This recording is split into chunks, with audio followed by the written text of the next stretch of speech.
नमस्कार दोस्तों, स्वागत है आप सभी का हमारे यूट्यूब चैनल देव जी के ट्रिक्स में।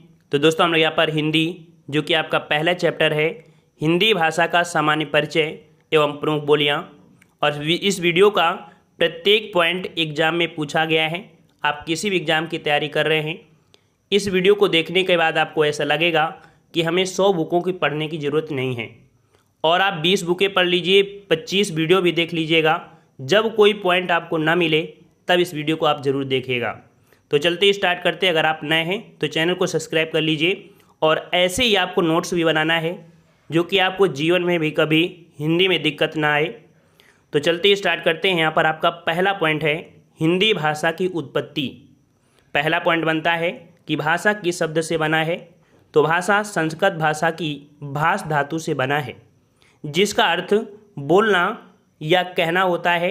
भाषा ही वह माध्यम है जिसके द्वारा मनुष्य अपने भावों, विचारों, भावनाओं को व्यक्त करता है। यहाँ पर एग्जाम की दृष्टि से यह आपका महत्वपूर्ण है कि शब्दों के सार्थक समूह या संकेत को भाषा कहते हैं। अब भाषा की दृष्टि से देखा जाए तो यहाँ पर भाषा के रूप होते हैं।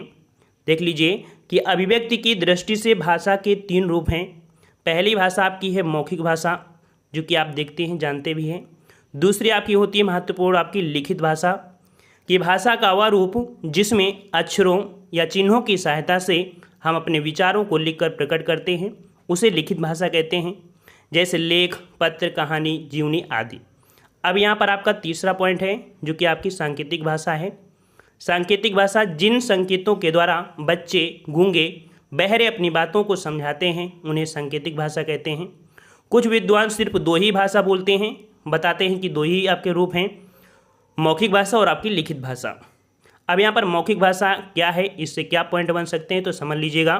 ये बहुत ही महत्वपूर्ण आपका पॉइंट है कि मौखिक भाषा की सबसे छोटी इकाई, मौखिक भाषा की सबसे छोटी इकाई क्या होती है, ध्वनि होती है।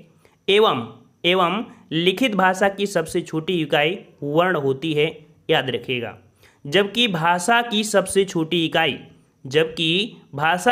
छोटी इकाई वर्ण या अक्षर होती है, याद रखिएगा। अगले पॉइंट को आते हैं। पॉइंट आपसे अगला है वर्ण क्या होता है। वर्ण तो ध्वनि के लिखित रूप को वर्ण कहते हैं, एवं वर्णों के लिखने के लिए जो आपके चिन्हों की आवश्यकता होती है उन्हें लिपि कहते हैं। लिपि चिन्ह कहते हैं या लिपि कह सकते हैं। अर्थात यहाँ पर कह सकते हैं कि ध्वनि के लिपि चिन्हों को वर्ण या अक्षर कहते हैं। अब यहाँ पर आपका दिया है, देख लीजिए। सबसे पहले क्या आता है, ध्वनि आता है, फिर वर्ण या कह सकते हैं अक्षर, फिर आपका शब्द आता है, फिर पद होता है, फिर वाक्य होता है, और तीसरा आपका यहाँ पर है अनुवृत्ति। पहली बार आप लोग पढ़ रहे होंगे इस पॉइंट को कि आपका ये अनुवृत्ति क्या होता है, इसे अभी आपको बता रहे हैं। अनुवृत्ति क्या है, तो अनुवृत्ति एक पैराग्राफ है, और पैराग्राफ में जितनी पंक्तियाँ होती हैं उन पंक्तियों के समूह को ही क्या बोलते हैं, अनुवृत्ति कहते हैं। क्लियर हो गया। नेक्स्ट पॉइंट आपका है कि हिंदी भाषा का प्रादुर्भाव 1000 ईस्वी के आसपास माना जाता है। भाषा परिवार के आधार पर देखा जाए तो हिंदी भारूपी परिवार की भाषा है। आपके एग्जाम में पूछा जाता है कि हिंदी जो आपकी है किस परिवार की, तो आपके भारूपी परिवार की भाषा है। नेक्स्ट पॉइंट आपका है कि हिंदी वस्तुतः फारसी भाषा का शब्द है, ठीक है ना। हिंदी वस्तुतः फारसी भाषा का शब्द है, और हिंदी शब्द का जो जन्म है वो संस्कृत भाषा के सिंधु शब्द से हुआ है। इसका पहला प्रयोग ईरान के निवासियों के द्वारा किया गया था। ईरान के निवासियों के द्वारा या ईरानियों के द्वारा किया गया था। हिंदी भाषा की मूल उत्पत्ति 100 श्रेणी अभ्रंश से मानी जाती है। एग्जाम में क्वेश्चन पूछा जाता है कि हिंदी भाषा की मूल उत्पत्ति जो मानी जाती है कहाँ से, तो आपके 100 श्रेणी अभ्रंश से मानी जाती है। नेक्स्ट पॉइंट आपका काफ़ी अच्छा है कि अपभ्रंश को हिंदी की जननी कहते हैं। देख लीजिए, अपभ्रंश को हिंदी की जननी कहते हैं, जबकि संस्कृत भारत की सबसे प्राचीन भाषा है, जिसे आर्य भाषा या आदिजननी या देव भाषा या देववाणी कहते हैं। एग्जाम में यहाँ से पॉइंट आपका बनता है कि हिंदी की आदिजननी किसे कहते हैं। देख लीजिए, हिंदी की आदिजननी किसे कहते हैं, तब हम लोग यहाँ पर संस्कृत को लगाएंगे। और अगर पूछे कि हिंदी की जननी किसे कहते हैं, तब आप लोग किसको लगाएंगे, अपभ्रंश को लगाएंगे। ये नया पॉइंट है। एग्जाम में अगर थोड़ा सा पॉइंट अगर होता है तो ऐसा लगता है कि हम तो सही करके आए थे लेकिन एग्जामिनर ने गलत कर दिया। ठीक है, ये पॉइंट नोट करिएगा। अगला दिया है, याद रखिए अपभ्रंश में केवल 8 स्वर थे। कौन कौन से? तो छोटा, बड़ा, छोटी, बड़ी, छोटा ऊ, बड़ा ऊ, ए, ओ। ठीक है, इन्हीं 8 स्वरों को मूल स्वर कहा जाता था, किंतु आदिकालीन हिंदी में, ठीक है, आदिकालीन हिंदी में 2 नए स्वर जोड़े गए। ये आपके 2 नए स्वर कौन आपके हैं? तो आपका अ और आपका औ। ठीक है, जो कि आपके क्या है, ये संयुक्त स्वर हैं। और अगला पॉइंट आपका है कि अपभ्रंश में ड और ढ व्यंजन नहीं थे। इनका विकास जो हुआ है वो आपके आदिकाल में। एग्जाम में पूछा जाएगा कि जो आपके ड और ढ हैं इनका विकास कब हुआ? तो आपके आदिकाल में हुआ है। अगला पॉइंट आपका है भारतीय आर्य भाषा। तो भारतीय आर्य भाषा को 3 कालों में विभाजित किया जाता है। पहले आपकी है प्राचीन आर्य भाषा, जिसका समय है 1500 ईस्वी पूर्व से 500 ईस्वी पूर्व तक।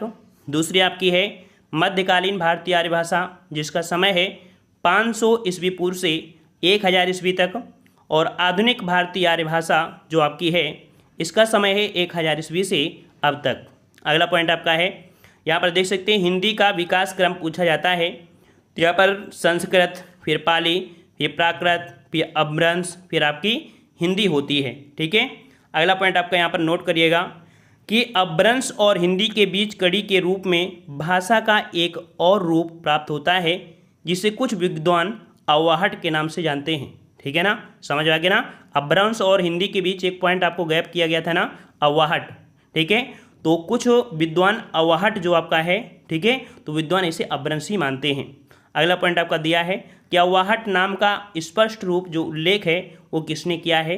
तो विद्यापति की, जो कह सकते हैं कहाँ पर किया गया है? तो विद्यापति की कीर्तिलता में मिलता है। जो अव्वाहट शब्द आपका है, ठीक है, इसका उल्लेख जो आपका है वो विद्यापति की कीर्तिलता में मिलता है। ठीक है, और ये आप देख सकते हैं ये आपका है। और अगला पॉइंट आपका है यहाँ पर संस्कृत। संस्कृत जो कि आपकी कह सकते हैं देववाणी, अभी बताया भी था। अब यहाँ पर देखो संस्कृत के बाद पाली आ गई। पाली से क्वेश्चन आपका क्या बनेगा कि पाली के समय जो बौद्ध धर्म की भाषा थी, ठीक है, भगवान बुद्ध ने पाली भाषा में उपदेश भी दिया है। फिर इसके बाद आपकी प्राकृत भाषा आती है, जो कि देख सकते हैं जैन धर्म की भाषा है। महावीर स्वामी ने प्राकृत भाषा में ही उपदेश दिया है। फिर आपके यहाँ पर अपभ्रंश है। अपभ्रंश मतलब होता है बिगड़ा हुआ रूप। फिर आपके यहाँ पर आती है हिंदी, और हिंदी जो देख सकते हैं कि वर्तमान में जो बोली जाती है वो आपकी हिंदी या कह सकते हैं खड़ी बोली होती है। अब यहाँ पर एक मेन पॉइंट होता है, ये बहुत पूछा है एग्जाम में, कि आकृत मूलक अर्थात आकृत या रूप के आधार पर हिंदी वियोगात्मक या विशिष्ट कह सकते हैं शिष्ट भाषा। एग्जाम में पूछेगा हिंदी कैसी आपकी है, तो हिंदी आपकी कैसी है? तो आपकी विश्लिष्ट आपकी भाषा है, जिसे हम लोग श्लिष्ट भाषा बोल देते हैं। जबकि संस्कृत जो आपकी है वो आपकी संयोगात्मक है, एवं अंग्रेजी जो आपकी है वो आपकी वियोगात्मक भाषा है। इसे भी नोट कर लीजिएगा, बहुत बार एग्जाम में पूछा गया है कि हिंदी जो आपकी है वो आपकी कैसी है? वियोगात्मक या कह सकते हैं आपकी विश्लिष्ट भाषा है। और संस्कृत जो आपकी संयोगात्मक है, और अंग्रेजी जो आपकी है वो आपकी वियोगात्मक भाषा है। अगला पॉइंट आपका है कि विश्व की 10 सबसे ज़्यादा बोली जाने वाली भाषाओं में से हिंदी का स्थान कौन सा है? तो तीसरा स्थान है।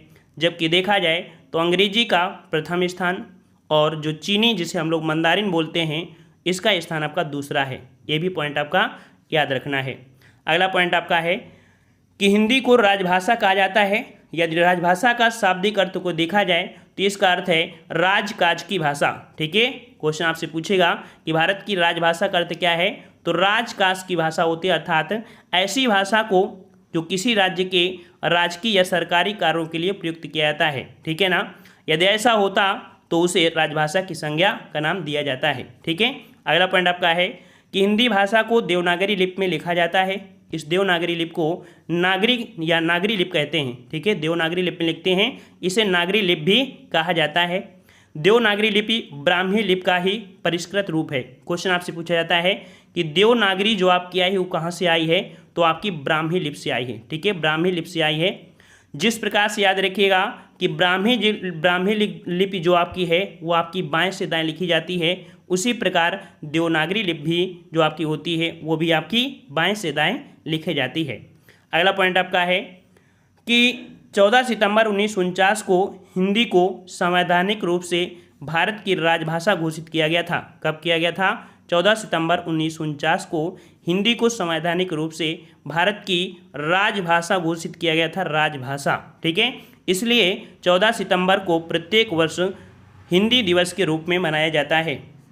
अगला पॉइंट आपका है कि 26 जनवरी 1950 को भारत का संविधान लागू होने के साथ ही भारत में राजभाषा नीति भी आपकी लागू हुई थी। और भारतीय संविधान की जो भाग आपका कौन सा है? 17 अनुच्छेद जो आपका है, भाग जो आपका है कौन सा? भाग 17 और अनुच्छेद 343 से लेके 351 तक राजभाषा का उल्लेख किया गया है। ठीक है ना। अनुसूची की बात करें कि हिंदी का जो दिया गया है अनुसूची में कौन, तो आपकी 8वीं अनुसूची में है। ठीक है ना। ये भाषा से संबंधित है, जिसमें से 22 भाषाओं का वर्णन है। कौन कौन सी? संस्कृत, हिंदी, उर्दू, मलयालम, तमिल, तेलुगु, उड़िया, असमिया, बोडो, डोगरी, कश्मीरी, गुजराती, नेपाली, मणिपुरी, कोंकणी, सिंधी, मैथिली, कन्नड़, संथाली और आपकी मराठी, बंगला और पंजाबी, इनका उल्लेख है। ठीक है ना। और यहाँ पर कह सकते हैं कि संघ की जो आपकी भाषा है, राजभाषा है, वो आपकी हिंदी और आपकी लिपि क्या है? तो आपकी देवनागरी है। यहाँ से हजारों क्वेश्चन आपके पूछे गए हैं हर बार। अब यहाँ पर कुछ आपके परीक्षा की दृष्टि से पॉइंट आपके हैं कि खड़ी बोली को मानक हिंदी के रूप में स्वीकार किया गया है, अर्थात मानक हिंदी का आधार ही होता है क्या? खड़ी बोली होता है। ठीक है, तो किस रूप में? मानक हिंदी के रूप में। अगला पॉइंट आपका है कि हिंदी की 5 उपभाषाएं, याद रखिए कितनी हैं? 5 उपभाषाएं हैं। अगला पॉइंट आपका है कि हिंदी की 18 बोलियां हैं। ठीक है, हिंदी की 18 बोलियां हैं। हिंदी की उत्पत्ति 100 श्रेणी अपभ्रंश से हुई है। अगला है भाषा की लघुतम जो आपकी सार्थक इकाई है वो आपकी कौन सी है? तो आपकी शब्द है। भाषा की पूर्णतम इकाई क्या है? तो याद रखिए पूर्णतम इकाई आपकी वाक्य है। 14 सितंबर को हिंदी दिवस के रूप में मनाया जाता है, ये भी पॉइंट आपको हमने बता दिया है। अनुच्छेद 343 के फर्स्ट में हिंदी को भारत की राजभाषा बताया गया है। अगला है पाली भाषा की, पाली भारत की प्रथम देश भाषा है। याद रखिए क्वेश्चन को याद रखिएगा कि पाली भारत की प्रथम देश भाषा है। इसे सबसे पुरानी प्राकृत भी कहते हैं, इसे सबसे पुरानी प्राकृत भी कहते हैं। अगला पॉइंट है कि राजभाषा आयोग का गठन कब किया गया? तो राजभाषा आयोग का गठन 1955 में किया गया था। नेक्स्ट पॉइंट आपका है कि संस्कृत को ही हिंदी की आर्यजन्नी, वही हमने बताया ना कि हिंदी की आदिजन्नी या आर्यजन्नी कहते हैं। हिंदी भारूपी परिवार की भाषा है। भाषा की सबसे छोटी इकाई वर्ण या आपका अक्षर होती है। खड़ी बोली हिंदी के प्रथम कवि कौन थे? तो याद रखिए खड़ी बोली हिंदी के प्रथम कवि आपके कौन थे? तो आपके अमीर खुसरो थे। नेक्स्ट पॉइंट आपका है कि हिंदी संस्कृत भाषा की उत्तराधिकारिणी भाषा है। ठीक है ना, क्वेश्चन पूछेगा कि संस्कृत भाषा की उत्तराधिकारिणी भाषा आपकी कौन है? तो आपकी हिंदी है। ठीक है, हिंदी है। नेक्स्ट पॉइंट आपका है कि भाषा के क्षेत्रीय रूप को क्या कहते हैं? तो भाषा के क्षेत्रीय रूप को बोली कहते हैं। नेक्स्ट पॉइंट आपका है कि हिंदी को विकास प्रदान करने वाली भाषा जो आपकी है वो आपकी कौन सी? तो आपकी अपभ्रंश भाषा है। ये पॉइंट आपको नोट करना है। ठीक है, हिंदी को विकास प्रदान करने वाली जो आपकी भाषा है वो आपकी अपभ्रंश है। और अगला है उत्तर प्रदेश में राजकीय कार्यों में हिंदी भाषा का प्रयोग किया जाता है। हिंदी जो आपकी है वो आपकी कैसी है? तो आपकी वियोगात्मक एवं विशिष्ट विश्लिष्ट आपकी भाषा है। अगला है खड़ी बोली को हिंदी का अन्य नाम क्या है? तो खड़ी बोली हिंदी का अन्य नाम आपका कौरवी है। ये भी क्वेश्चन आपका पूछा जाता है। अगला है हड़ौती एवं ढोड़ाही पूर्वी राजस्थान की बोली हैं। अगला है भोजपुरी भाषा का वर्णन 8वीं अनुसूची में नहीं किया गया है।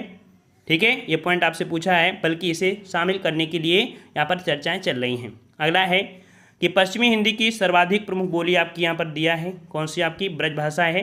तो यहाँ पर इसमें यहाँ पर आपको क्या करना है भाई? तो यहाँ पर आपको करना है खड़ी बोली, क्योंकि एग्जामिनर यहाँ पर खड़ी बोली को ही लगाता है। ऐसा इसलिए क्योंकि हर जगह लगभग आपकी प्रयोग होती है। लेकिन जो ब्रज भाषा है तो ब्रज भाषा को हम लोग लिखित की दृष्टि में जो लिखने के उद्देश्य या कह सकते हैं जो भी आपके साहित्यिक रूप हैं, तो साहित्यिक रूप में इसका आपका सर्वाधिक वर्णन आपका हुआ है। ठीक है ना। रामपुर, मुरादाबाद, मेरठ, बिजनौर, देहरादून, अमराला और आपके सहारनपुर में खड़ी बोली अपने ठेठ रूप के रूप में दिखाई देती है। अमीर खुसरो ने हिंदी भाषा को हिंदवी कहा है। ठीक है, याद रखिएगा कि हिंदवी किसने कहा है? तो अमीर खुसरो ने ही हिंदी भाषा को हिंदवी कहा था। अमीर खुसरो हिंदी खड़ी बोली में रचनाएं करते थे। हिंदी शब्द का प्रयोग सर्वप्रथम जो फारसी भाषा की रचनाओं में मिलता है। नेक्स्ट पॉइंट आपका जो दिया गया है, पढ़े भी थे कि भाषा शब्द संस्कृत की भाष धातु से बना है, जिसका अर्थ होता है बोलना या आपका कहना होता है। नेक्स्ट पॉइंट है क्या कि बोली का क्षेत्र जब थोड़ा विकसित हो जाता है और उसमें साहित्य की रचना होने पर वह आपकी उपभाषा आपकी बन जाती है। नेक्स्ट पॉइंट आपका है कि देवनागरी लिपि का सर्वप्रथम प्रयोग जो आपका हुआ है वो आपके कहाँ पर मिलता है। ये पॉइंट आपको याद रखना है कि देवनागरी लिपि का सर्वप्रथम प्रयोग जो मिलता है वो आपके जयभट्ट के शिलालेख में मिलता है, जयभट्ट के शिलालेख में। नेक्स्ट पॉइंट आपका है कि भारतवर्ष के लिए हिंदी भाषा का नाम सबसे पहले जो दिया था, सुलझाया था, ये आपकी किसने, तो आपके राजा राम मोहन राय ने। नेक्स्ट पॉइंट आपका है कि तमिल, तेलुगु, कन्नड़, मलयालम यह जो आपकी भाषाएं हैं ये आपकी कैसी हैं, तो द्राविड़ परिवार की आपकी भाषाएं हैं। नेक्स्ट पॉइंट आपका दिया गया है यहाँ पर कि विश्व की लगभग 3000 भाषाओं को 13 भाषा परिवार में बांटा गया है। देखिए लगभग देखा जाए विश्व में आपकी 3000 भाषाएं हैं, इनको 13 भाषा परिवारों में बांटा गया है। जयपुरी बोली का स्थान जो आपका है वो आपका क्या है, ढूंढाई है, ठीक है ना। जयपुरी बोली का स्थानीय नाम क्या है, तो याद रखिए स्थानीय नाम क्या है, ढूंढाई है। और वाराणसी, आजमगढ़, इलाहाबाद, भभुआ आदि जिले जो कि यहाँ पर देख सकते हैं कि काशिक भाषावादी क्षेत्र है। काशिका का विकास जो आपका हुआ था या काशिका का विकास स्थल जो आपका है वो आपका कौन है, वाराणसी है। काशी के नाम से इस क्षेत्रीय बोली का नाम काशिका पड़ा है। क्वेश्चन आपसे पूछा जाता है कि काशी का नाम जो पड़ा है किस लैंग्वेज पर, तो आपकी काशिका, ठीक है, काशिका। और अगला प्रश्न आपका है अवधी शब्द का अर्थ क्या है, तो अवधी शब्द का अर्थ होता है अवध की भाषा। नेक्स्ट पॉइंट आपका है कि भारत की संपर्क भाषा हिंदी एवं विश्व की संपर्क भाषा आपकी कौन सी है, तो आपकी अंग्रेजी। पॉइंट याद रखना कि भारत की संपर्क भाषा आपकी कौन सी है, कौन सी आपकी हिंदी, और विश्व की जो संपर्क भाषा है वो आपकी कौन सी, तो आपकी अंग्रेजी है। ये भी पॉइंट आपको याद करना है। अगला है वर्तमान में भारत में सर्वाधिक बोली जाने वाली भाषाओं का सही क्रम क्या है, तो आपकी हिंदी, फिर आपकी बंगला, फिर मराठी, फिर तेलुगु, फिर आपकी तमिल है। अगला है कि भारत में सर्वाधिक बोली जाने वाली आपकी भाषा जो आपकी है वो आपकी हिंदी है। समझ में आ गया होगा इसको पढ़ने से, ठीक है ना। नेक्स्ट पॉइंट आपका दिया गया है देवनागरी लिपि। तो भाई देवनागरी लिपि यहाँ पर कह सकते हैं कि देवनागरी लिपि विशेष रूप से एक भारतीय लिपि है जिसके अंतर्गत अनेक भारतीय भाषाएं तथा कुछ विदेशी भाषाएं भी आपकी लिखी जाती हैं। यह लिपि बाएं से दाएं लिखी जाती है। इसकी पहचान एक क्षैतिज रेखा है, ठीक है। क्षैतिज रेखा जो आपकी होती है उसे हम लोग क्या बोलते हैं, इसे हम बोलते हैं शिरोरेखा। शिरोरेखा क्या होती है, जैसे यहाँ पर हमने लिखा का म ल, है ना। अब इसके ऊपर जो रेखा हम खींच रहे हैं इसे बोलते हैं शिरोरेखा बोलते हैं। क्लियर हो गया। चलिए अगला है देवनागरी लिपि में लिखी जाने वाली प्रमुख आपकी भाषाएं। तो देवनागरी लिपि में जो आपकी लिखी जाती हैं हिंदी, संस्कृत, पाली, मराठी, ठीक है, क्योंकि मराठी पूछा जाता है। कोंकणी भी होती है, सिंधी होती है, कश्मीरी, भोजपुरी, मगही, बोडो, डोंगरी, मैथिली, संथाली, राजस्थानी, नेपाली, गढ़वाली, नागपुरी, अंगिका, खस और आपकी अन्य, ठीक है। अब हम लोग यहाँ पर देख लेते हैं जो कि आपका अपभ्रंश है, ठीक है, अपभ्रंश। और अपभ्रंश में यहाँ पर देख लीजिए कि आपकी सौसेनी अपभ्रंश, मगधी अपभ्रंश, अर्धमगधी अपभ्रंश और आपकी खस अपभ्रंश। सौसेनी अपभ्रंश में आपकी पश्चिमी हिंदी आती है और आपकी राजस्थानी हिंदी। मगधी अपभ्रंश में आपकी बिहारी हिंदी और आपके अर्धमगधी में पूर्वी हिंदी और आपकी खस अपभ्रंश जो होती है ये आपकी पहाड़ी हिंदी होती है, जो कि आपकी सौसेनी की मिलता जुलता होती है, ठीक है ना। कौन सी, तो जो पहाड़ी हिंदी है ये आपके सौसेनी की मिलता जुलता होती है, इसलिए इसे खस अपभ्रंश में रखा गया है, ठीक है। अब यहाँ पर देख सकते हैं जो आपकी पहाड़ी हिंदी है इसे दो रूपों में किया गया है, गढ़वाली और आपकी कुमाऊनी। यहाँ पर जो पूर्वी हिंदी की आपके होते हैं तो आपके 3 रूप होते हैं, अवधी, बघेली और आपकी छत्तीसगढ़ी होती है, जो कि ABC वाली ट्रिक हमने आपको बताया था। बिहारी हिंदी के आपके 3 होते हैं, मगधी अपभ्रंश, मैथिली और आपकी भोजपुरी होती है। वहीं पर आपका जो राजस्थानी है तो राजस्थानी में आपकी 4 होती हैं। इसको इस प्रकार से समझिए क्योंकि यहाँ पर थोड़ी सी यहाँ पर दिक्कत है। यहाँ पर 4 में कौन होती है, तो आपकी ये देखिए पूरब है, ठीक है, ऐसे समझ जाएंगे। ये आपको पूरब है, ये आपको पश्चिम है, ये आपको उत्तर है, ये आपका दक्षिण है। जो पूर्वी आपकी राजस्थानी है उसमें से आपकी कौन सी, तो जयपुरी, क्योंकि राजस्थान की राजधानी क्या है, जयपुर, तो आपकी जयपुरी, या इसे हम लोग ढूंढाही बोलते हैं या इसे हम लोग हाड़ौती के नाम से भी जानते हैं। जो आपकी पश्चिमी राजस्थान में है वो आपकी मेवाड़ वाले में जो कह सकते हैं मारवाड़, है ना, मारवाड़ वाले बोलते हैं ना, मारवाड़, तो आपके होते हैं मारवाड़ी, यहाँ पर रहते हैं मारवाड़ी लोग रहते हैं। इस प्रकार से याद रखिए कि पश्चिमी राजस्थान में मारवाड़ी बोली जाती है। ऊपर जो आपकी उत्तरी राजस्थान है वहाँ पर आपका मेवाती बोली जाती है, मेवाती। और आपका यहाँ पर जो दक्षिणी राजस्थान है वो आपका है इसे मालवी, ठीक है, यहाँ पर आपका मालवी होती है, तो इसे ऐसे नोट कर लीजिएगा, इस पर फोकस थोड़ा कम करिएगा। यहाँ पर पश्चिमी हिंदी जो आपकी है, पश्चिमी हिंदी की जो आपकी हैं 5 आपकी हैं कौन कौन सी, तो आपकी खड़ी बोली, ब्रजभाषा, कन्नौजी, बुंदेली और आपकी बांगरू, ये इस प्रकार से हुआ। अब यहाँ पर कह सकते हैं कि यहाँ पर 2 पॉइंट और देख लीजिए कि जो मराठी भाषा का विकास हुआ है वो महाराष्ट्रीय अपभ्रंश से हुआ है, और सिंधी भाषा का जो विकास हुआ है आपकी ब्राह्मण भाषा अपभ्रंश से हुआ है, और लहदा और पंजाबी भाषा का विकास आपके पैसाची अपभ्रंश से हुआ है। ये तीनों पॉइंट एग्जाम में पूछे गए हैं, ठीक है। मराठी का विकास मराठी से, लहदा और पंजाबी का पैसाची से, ठीक है, पैसाची से, और सिंधी का विकास आपके ब्राह्मण से हुआ है। अब अगला पॉइंट आपका दिया गया है, यहाँ पर देख लीजिए कि जो हमने बताया है वही आपका चीज़ दिया है। जैसे कि आपका खड़ी बोली आपकी जो कौरवी है, ठीक है ना, तो इसमें से आपके देखो पश्चिमी हिंदी की 5 बोलियाँ हमने बताया था, ठीक है, खड़ी बोली। अब खड़ी बोली में आप देख लीजिए दिल्ली, मेरठ, सहारनपुर, बिजनौर, गाजियाबाद, ये आपके आते हैं। ब्रजभाषा में तो आपका आगरा, मथुरा, धौलपुर, मैनपुरी, एटा, अलीगढ़, ग्वालियर, बरेली और आपका फिरोजाबाद आते हैं। कन्नौजी में आपके कन्नौज, ठीक है, इटावा, कानपुर, हरदोई, पीलीभीत, फर्रुखाबाद आपके शाहजहाँपुर आते हैं। और अगला है बुंदेली, ठीक है, तो बुंदेली में आपके उत्तर प्रदेश में देखा जाए तो उरई, हमीरपुर, झांसी, महोबा, जालौन। और आपके मध्य प्रदेश में भी बोली जाती है आपकी बुंदेली। मध्य प्रदेश में कहाँ पर, तो होशंगाबाद, बालाघाट, भोपाल, ओरछा और आपके छिंदवाड़ा में बोली जाती है। अगला दिया है बांगरू, तो बांगरू जो आपके वो हरियाणा में कहाँ पर, तो आपके अम्बाला, हिसार, करनाल, रोहतक और आदि जिलों में बोली जाती है, ठीक है, तो ये आपके महत्वपूर्ण है। अगला है शौरसेनी अपभ्रंश में जो आपकी राजस्थानी है, तो आपके देखो हमने दिया था मारवाड़, है ना, तो मारवाड़ में आपकी कह सकते हैं जोधपुर, बीकानेर, जैसलमेर और आपके नागौर। फिर आपकी मेवाती जो कि आपकी उत्तरी वाली है, ठीक है, उत्तरी राजस्थान में, तो दिल्ली, गुड़गांव, अलवर और आपका भरतपुर, क्योंकि ऊपर साइड पड़ते हैं। फिर आपकी ढूंढाही आपकी जयपुरी है जो कि आपकी जैसलमेर, नागौर, जयपुर, कोटा, उदयपुर, चूरू और बूंदी, बाड़मेर आदि में होती है। मेवाड़ी जो आपके देख सकते हैं चित्तौड़, उदयपुर, राजसमंद, भीलवाड़ा में। और हड़ौती जो आप कह सकते हैं कि वो उसी में होती है जो कि आपकी बूंदी है ना, वो में आपको मिल रही है, कॉमन आपकी हो जाती है, तो आपका ये हो जाएगा, ठीक है। अगला दिया है मगधी अपभ्रंश। मगधी अपभ्रंश में यहाँ पर बिहारी हिंदी आती है जो कि मगही कहाँ पर बोलते हैं, तो आपके बिहार के पटना, गया, नालंदा, मुंगेर, औरंगाबाद आदि जिलों में होती है। मैथिली, तो मैथिली जो बोली जाती है वो बिहार के दरभंगा, सीतामढ़ी, मधुबनी आदि जिलों में बोली जाती है। भोजपुरी, तो भोजपुरी आपके बलिया, देवरिया, मिर्जापुर, बनारस, आरा, गाजीपुर, बस्ती, गोरखपुर, चंदौली, जौनपुर, आजमगढ़, भोजपुर, भभुआ और आपके संत कबीर नगर में बोली जाती है, ठीक है। कौन सी, तो आपकी भोजपुरी। और आपसे क्वेश्चन पूछा जाता है कहाँ पर, तो गोरखपुर का तो हो ही जाता है, ठीक है ना। और आपके यहाँ पर बनारस में पूछ लिया जाता है, बनारस में जो आपकी है वो आपकी भोजपुरी होती है, ठीक है। अगला पॉइंट आपका है यहाँ पर अर्धमगधी। अर्धमगधी में आपकी कौन आती है, तो आपकी कौन सी आती है, पूर्वी हिंदी। इसमें से आपकी तीन बोलियाँ हैं, तो अवधी में फैजाबाद, लखनऊ, रायबरेली, प्रतापगढ़, सुल्तानपुर, बाराबंकी, लखीमपुर खीरी, प्रयागराज, श्रावस्ती, गोंडा, सीतापुर, उन्नाव, फतेहपुर, यहाँ पर आपकी अवधि है।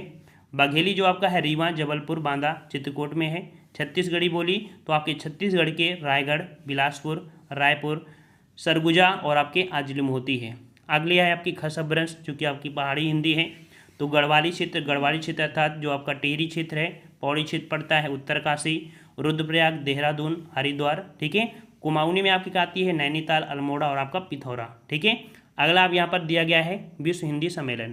तो याद रखिए विश्व हिंदी सम्मेलन हिंदी भाषा का सबसे बड़ा अंतर्राष्ट्रीय सम्मेलन है, ठीक है, जिसमें दुनिया भर के हिंदी विद्वान, साहित्यकार, पत्रकार, भाषा विज्ञानी, विशेषज्ञ आदि आपके इसमें से एकत्रित होते हैं। विश्व हिंदी सम्मेलन कब और कहाँ हुए, ठीक है, तो इसमें से जो पूछे जाते हैं उन्हीं को हमको पढ़ना है।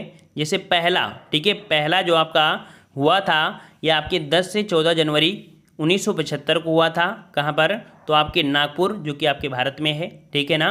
और यहाँ पर देखा जाए तो 30 देशों के कुल 122 प्रतिनिधियों ने भाग लिया था इस वाले में। तो आपको ये पहला पॉइंट आपको याद रखना है, ठीक है। अब यहाँ पर दूसरे पॉइंट पर आते हैं। पॉइंट आपका अगला दिया है यहाँ पर दूसरा, क्योंकि मॉरिशस से, क्योंकि यहाँ पर हिंदी आपकी बोली जाती है मॉरिशस में ना, तो इस कारण से याद रखिए ये आपकी 28 से 30 अगस्त 1976 को हुई थी। पोर्ट लुइस जो कि आपकी मॉरिशस में है। और इस सम्मेलन में 17 देशों के कुल 181 प्रतिनिधियों ने भाग लिया था, ठीक है। और यहाँ पर तीसरा जो आपका हुआ था ये आपके कहाँ पर, तो आपके भारत में ही हुआ था, दिल्ली में, ठीक है। और इसके समापन समारोह की मुख्य अतिथि जो आपकी रही थी वह आपकी कवित्री थी महादेवी वर्मा जी, ठीक है। और इस सम्मेलन में 30 देशों के 260 प्रतिनिधियों ने हिस्सा लिया था। अब यहाँ पर अब आते हैं कहाँ पर, तो आपके लंदन में देख लेते हैं। लंदन में, तो लंदन में 6वां आपका हुआ था, ठीक है ना। और कह सकते हैं कि सम्मेलन में जो केंद्रीय विषय रहा था वो आपका हिंदी और भावी पीढ़ी ये आपका हुआ। और यहाँ पर कह सकते हैं कि 21 देशों के आपके 700 प्रतिनिधियों ने भाग लिया था, ठीक है। और इसी में कह सकते हैं कि हिंदी को राजभाषा बनाए जाने के लिए थोड़ा सा कहा गया था, 50वें वर्ष मनाया गया था, ठीक है। और अगला दिया गया यहाँ पर जो कि पूछा जाता है आपके कौन सा 10वां वाला पूछा जाता है। तो 10वां वाला आपका जो है वो आपके नेपाल में हुआ था, ठीक है। नेपाल में हुआ था जो कि आपके